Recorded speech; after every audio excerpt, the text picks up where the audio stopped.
Rewind.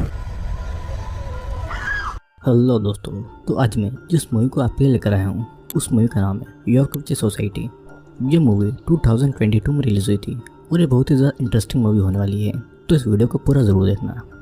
इस movie की शुरुआत में हेदर नाम की एक औरत को पूरे टाउन के लोगों के सामने फांसी पर चढ़ाया जा रहा था, जिसका गुनाह ये था कि उसने डेमन का साथ दिया है और उसके साथ में मिलकर उसके बच्चे को जन्म दिया है। फिर वहाँ पर माथियस नाम का एक आदमी आता है और उसे अपने गुनाहों को एक्सेप्ट करने के लिए कहता है और उसे उसकी बेटी के बारे में भी पूछता है, लेकिन हेदर उसके मुंह पर थूक देती है और तब माथियस उसे कहता है कि वो उसकी बेटी को कहीं से भी ढूंढ निकालेगा और उसे मारकर धरती से इस गंदे खून को खत्म कर देगा। फिर माथियस उसे एक जगह पर बांधकर आग लगा देता है और तब हेदर माथियस को श्राप देती है कि उसकी आत्मा को कभी भी शांति नहीं मिलेगी और जब तक एक भी ग्रह जिंदा रहेगी तब उस माथियस एलिस्टर की आत्मा भटकती रहेगी। और फिर हेदर टाउन के लोगों के सामने ही तड़पते हुए जलकर मारी जाती है और ये सब होते हुए उसकी बेटी भी दूर से देख रही थी। अब सीन कट होता है और शिफ्ट होकर प्रेजेंट टाइम में आता है,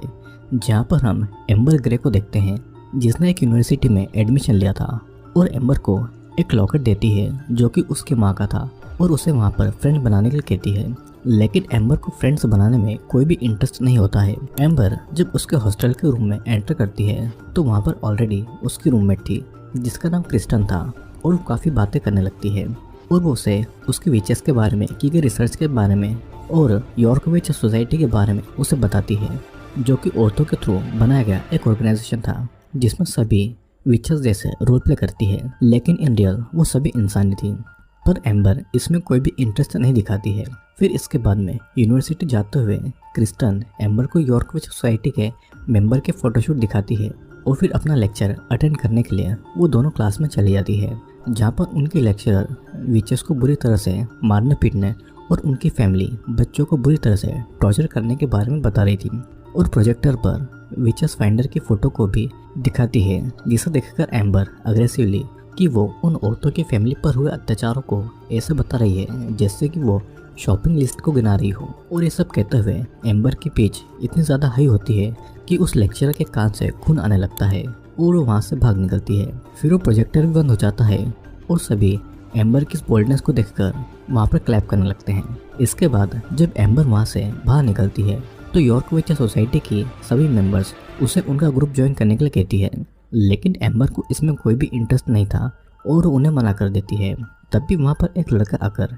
एम्बर को हेड ऑफिस में बुलाकर ले जाता है, क्योंकि उस लेक्चर ने एम्बर की बदतमीजी के लिए यूनिवर्सिटी के हेड को एम्बर की कंप्लेंट की थी, जिससे कि उसे इस यूनिवर्सिटी से सस्पेंड करने वाले थे। लेकिन तभी एलेंडा नाम की औरत वहाँ पर आ जाती है जो कि यॉर्कविच सोसाइटी की मेंबर थी और वहाँ पर आकर हेड से एम्बर को एक और चांस देने के लिए कहती है, पर इसके बदले में उसे उनके ग्रुप को ज्वाइन करना होगा।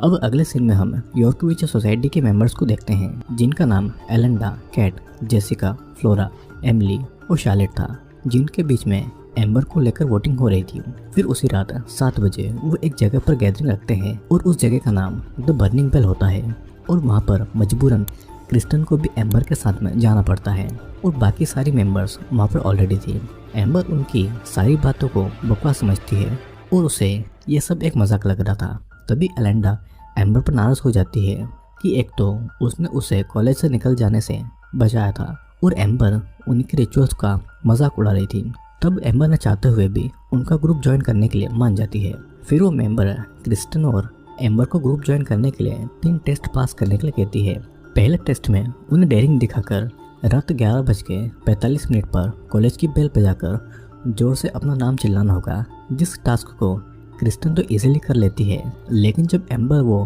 टास्क परफॉर्म करने जाती है तो वो बहुत ही धीरे से उस बेल पर हैमर से मारकर अपना नाम बोलती है, लेकिन तभी उसके हाथ से वो हैमर गिर जाती है और उसे ही चोट लग जाती है। देन अगेन वो हैमर उठाकर बेल पर मारती है और जोर से अपना नाम चिल्लाती है, जिसके बाद हमें माथियस एलिस्टर की ग्रेव दिखाई जाती है, जिसमें दरार पड़ती है और उसमें से एक काला धुआं निकलता है, जैसे कि उसकी आत्मा उसकी ग्रेव से आज़ाद हो चुकी हो। तभी वहाँ पर प्यून आ जाता है और उन्हें देख लेता है, जिससे कि उन्हें वहाँ से भागना पड़ता है। फ्लोरा भागते भागते हाफने लगती है और थक कर रुक जाती है, लेकिन तभी स्ट्रीट लाइट अचानक बंद हो जाती है और वहाँ पर अंधेरा होने की वजह से उसे कुछ भी दिखाई नहीं देता है, लेकिन वहाँ पर उसे अजीब सी आवाज़ सुनाई देती है, जिससे वो बुरी तरीके से घबरा जाती है और तभी को एंटिटी उसे घसीट कर वहाँ से ले जाती है। अब सेकंड टेस्ट देने के लिए ये सभी उसी जगह द बर्निंग बेल पर जाते हैं जहाँ पर एम्बर और क्रिस्टन को एक डॉल बनानी होती है और कुछ मंत्र सीखने होते हैं और उस ग्रुप के बाकी लोग रिचुअल की तैयारी कर रहे होते हैं। और अदर साइड जेसिका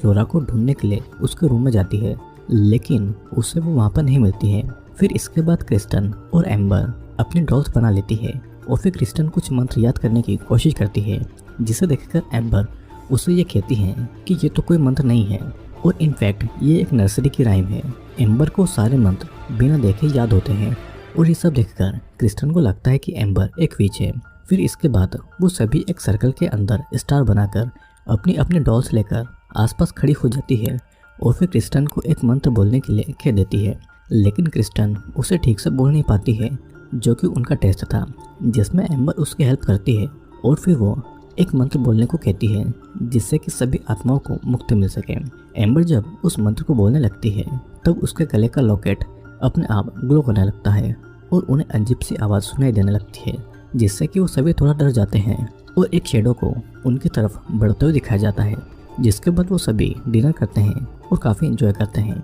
क्रिस्टन और एम्बर साइड में बैठकर कुछ बातें कर रहे होते हैं कि तभी क्रिस्टन उसे कहती है कि उसने एम्बर के पेंडेंट को एक विचक्राफ्ट की बुक में देखा था, लेकिन एम्बर उसे कहती है कि तुम गलत हो और ये मेरी मॉम का है। फिर एम्बर उसकी बातों को इग्नोर करके वहाँ से उठकर शार्लेट के साथ बाहर चली जाती है। जिसके बाद शार्लेट कार में कुछ लेने के लिए जाती है और एम्बर बाहर किसी को देखती है, लेकिन वहाँ पर फॉग होने की वजह से उसे ठीक से कुछ भी दिखाई नहीं देता है। फिर एम्बर को किसी के चीखने की आवाज़ आती है। जब एम्बर शार्लेट को कार की लाइट जलाने को कहती है, लेकिन तब तक शार्लेट वहाँ से गायब हो चुकी थी और फिर एम्बर को उसकी नज़रों के सामने वही सीन याद आता है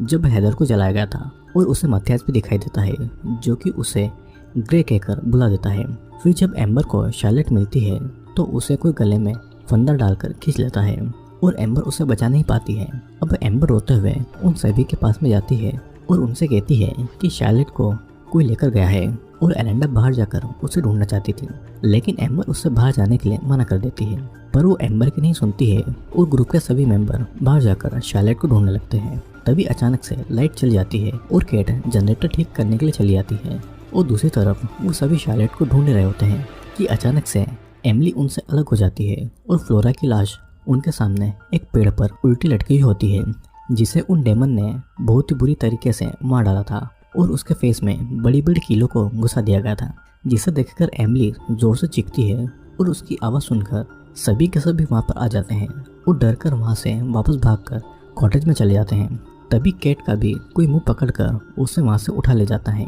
सीन कट होता है और नेक्स्ट सीन में हम देखते हैं कि क्रिस्टन उन्हें एक बुक में देखकर ये बताती है कि कोई विच हंटर है जो कि विचेस का शिकार कर रहा है। जिसके बाद में अलांडा उसे कहती है कि वो कोई विच नहीं है और शार्लेट अभी बाहर है, हमें उसे बचाना ही होगा। फिर वे सभी एम्बर को अजीब तरीके से देखने लगते हैं और उन्हें लगता है कि एम्बर एक विच है। तभी बाहर किसी का गेट नॉक करने की आवाज़ आती है और वो डेमन उन्हें केट की आवाज़ में उन्हें बुलाने लगता है और एम्बर जब गेट के पास में जाती है तो उसे पता लगता है कि वहाँ पर केट नहीं बल्कि वो डेमन उसका कटा हुआ सर लेकर बाहर खड़ा है, जिससे कि वो उनसे वहाँ का गेट खुलवा सके और वो अंदर आ सके, क्योंकि वो डेमन बिना उनकी इजाज़त के अंदर नहीं आ सकता था और अगर वो उसे अंदर इनवाइट करते हैं तो वो अंदर आकर उन सभी को मार देता। फिर वो डेमन केट का सर वहीं पर छोड़कर वहाँ से चला जाता है। अब एम्बर उस बुक में पढ़कर उस विच हंटर का पता लगा लेती है जो कि मथियास एलिस्टर था, जिसे कि मूवी की शुरुआत में दिखाया गया था। एम्बर को अपनी रियल आइडेंटिटी का पता चल जाता है कि वो हेदर ग्रे की वंशज एम्बर ग्रे है, जो कि एक विच है। और फिर उसके गले का लॉकेट अगेन ग्लो करने लगता है और ये सब जानकर वो सभी लड़कियां बहुत ही ज़्यादा डर जाती है और वहाँ से भागने के लिए डिसाइड करती है ताकि वो पुलिस की हेल्प ले सके। फिर वो सभी कार की कीज़ को ढूंढने के लिए जाती है जो कि बाहर कहीं पर गिर गई थी और वो कार की कीज़ एम्बर को मिलती है। फिर एम्बर उन सभी लड़कियों को अपने साथ में चलने के लिए कहती है और फिर वो सभी कार में बैठकर वहाँ से निकलने वाली थी, लेकिन कार आगे नहीं बढ़ती है और तभी हम देखते हैं कि वो डेमन शार्लेट को कार और पेड़ के बीच में बांधकर चला गया था। शार्लेट चिल्लाने की भी कोशिश करती है, लेकिन कार के शोर की वजह से उसकी आवाज़ कोई भी नहीं सुन पाता है और जैसे ही गाड़ी आगे बढ़ती है वैसे ही शार्लेट की बॉडी बीच में से फट जाती है और उसकी बॉडी के दो टुकड़े हो जाते हैं और अचानक से कार का भी एक्सीडेंट हो जाता है जिससे कि एमिली की मौत भी हो जाती है। अब एलेंडा एम्बर पर चिल्लाने लगती है और उसे ही ब्लेम करने लगती है कि उसी की वजह से उन सभी की जान गई है और अगर वो उनका ग्रुप ज्वाइन ही नहीं करती तो ये सब नहीं होता और वही अब सब कुछ ठीक कर दे। तब एम्बर कहती है कि वो उनका ग्रुप कभी ज्वाइन करना ही नहीं चाहती थी, लेकिन वही लोग उसके पास में आए थे। वो ये भी कहती हैं कि जब वो छोटी थी तब उसकी माँ एक स्टोरी सुनाती थी जिसमें वो बताती थी कि एक बुरा आदमी डेमन बन जाएगा और तब ग्रे उसे लड़कर उसे हराएगी। एम्बर को तभी सारी बातें झूठी और कहानी लगती थी। फिर क्रिस्टन कहती है कि वो इंग्लैंड की लास्ट विच को मारे बिना नहीं जाएगा और एम्बर ही वो लास्ट विच है जिसके मंत्र से वो आज़ाद हुआ था और एम्बर ही अब उसे मार सकती है। वो मथियास का डायमंड अंधेरे का सहारा लेकर सभी को मार रहा था और इसीलिए अलांडा एक एक्स लेकर जनरेटर को ठीक करने के लिए जाती है जिससे कि रोशनी हो जाए। और इसके बाद जब वो वापस आती है तो रास्ते में ही वो डेमन उस एक्स को अलांडा के सर में घुसाकर उसे वहीं पर मार देता है। अब वो सिर्फ 3 मेंबर ही बचे थे और वे तीनों मथियास को ट्रैप करने के लिए उस स्टार के बाहर नमक से एक सर्कल बना देती है और कैंडल जलाकर उस सर्कल में खड़ी हो जाती है। लेकिन वो डेमन वहाँ पर नहीं आता है जब तक कि वो तीनों अलग होकर उस सर्कल से बाहर नहीं आ जाती। जिसके बाद क्रिस्टन और जेसिका सर्कल से बाहर आ जाती है और एम्बर वहीं पर रहकर मंत्र पढ़ने लगती है। फिर वो डेमन मथियास वहाँ पर आ जाता है जिसका चेहरा बहुत ही ज़्यादा भयानक था और फिर वो क्रिस्टन और जेसिका को उठाकर फेंक देता है और अपनी पावर से एम्बर का गला दबाने लगता है और क्रिस्टन का सर पटक पटक कर उससे बेहोश कर देता है। वो ये भी कहता है कि वो एम्बर को जिंदा नहीं रहने देगा, उसे अब मरना ही होगा क्योंकि वो इंग्लैंड की आखिरी विच है। फिर एम्बर वहाँ से उठती है और अगेन मंत्र को पढ़ने लगती है और अपनी पावर से उस डेमन को खींचकर उस सर्कल में ले आती है और वो कहती है कि पिछले 500 सालों से वो सो रहा था और अब तक वो इतनी पावरफुल हो चुकी है कि वो उसे नहीं हरा सकता। और तभी क्रिस्टन को होश आ जाता है और वो तीनों मिलकर साथ में मंत्र पढ़ने लगती है जिससे कि मथियास जलकर वहीं पर खत्म हो जाता है। फिर अगली मॉर्निंग जेसिका का भाई वहाँ पर आता है और उन सभी की लाश को देखकर शॉक हो जाता है। वो तीनों भी उस कॉटेज से बाहर निकलती है और एम्बर अपनी पावर से उस गेट को बंद कर देती है। जेसिका का भाई उसे सही सलामत देखकर उसे हक करता है और ये मूवी यहीं पर ख़त्म हो जाती है। दोस्तों इस मूवी में हमने देखा कि हेदर ग्रे एक विच थी और मथियास एक विच हंटर जिसने हेदर को पूरे टाउन के सामने जलाकर मार दिया। लेकिन एक हेदर की बेटी भी थी जो कि उसे कहीं दूर से देख रही थी। हेदर ने खुद की जान गंवा दी लेकिन उसने अपनी बेटी का पता उन्हें नहीं बताया। उसकी बेटी एम्बर थी और उसे ये नहीं पता था कि वो एक विच सोसाइटी से बिलोंग करती है। लेकिन एम्बर से गलती से मथियास की रूह जिंदा हो गई और उसने यॉर्क विच सोसाइटी के बहुत से मेंबर्स को मार दिया। लेकिन जब एम्बर को पता चला कि वो भी एक विच फैमिली से है तो उसने अपनी शक्तियाँ जानकर मथियास को ख़त्म कर दिया। तो दोस्तों आज की वीडियो में सिर्फ इतना ही। वीडियो पसंद आया हो तो वीडियो को लाइक करना और अगर आप चैनल पर नए आए हैं तो चैनल को सब्सक्राइब करके जरूर जाना क्योंकि जल्दी ही मैं आपके लिए और भी इंटरेस्टिंग वीडियो लेकर आने वाला हूँ। तो अब मैं आपसे मिलूंगा अगले वीडियो में।